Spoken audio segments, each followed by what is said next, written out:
cái này nhưng mà đây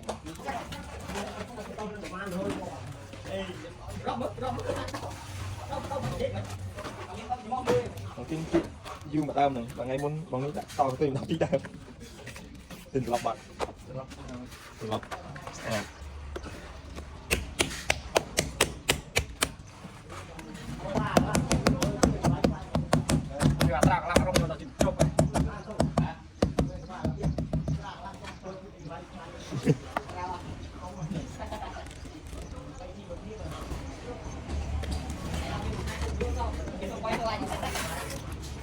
tôi đào cắt cái xong nó là thoái nhau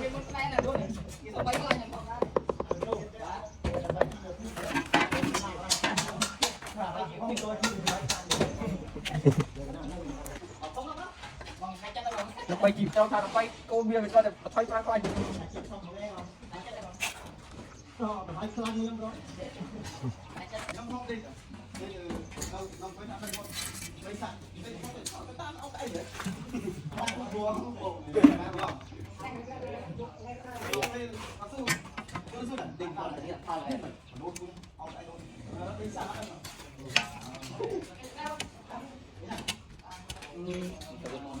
nó bị phun chút chanh được không?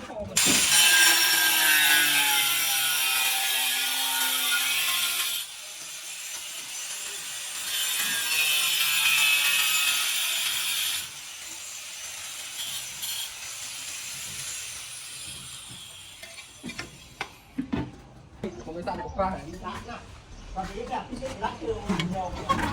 Mình qua qua cho mà cho bạn.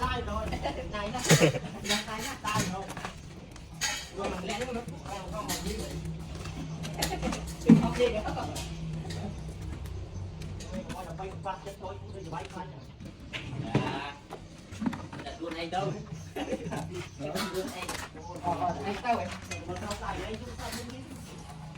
Bỏ cái hồn nào.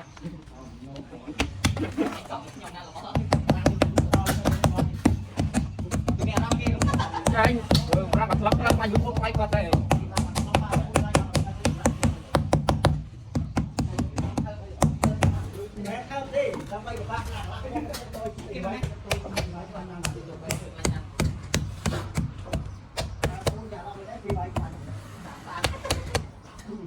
Chứ ta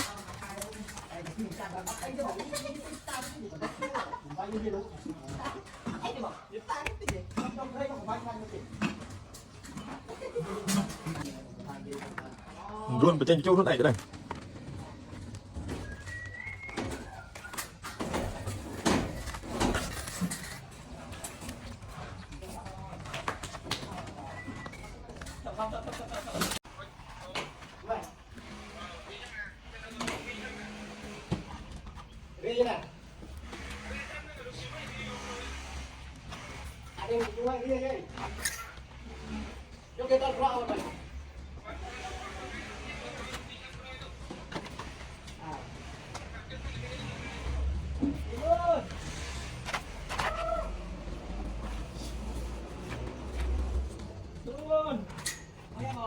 tu tan đi lên thành tụ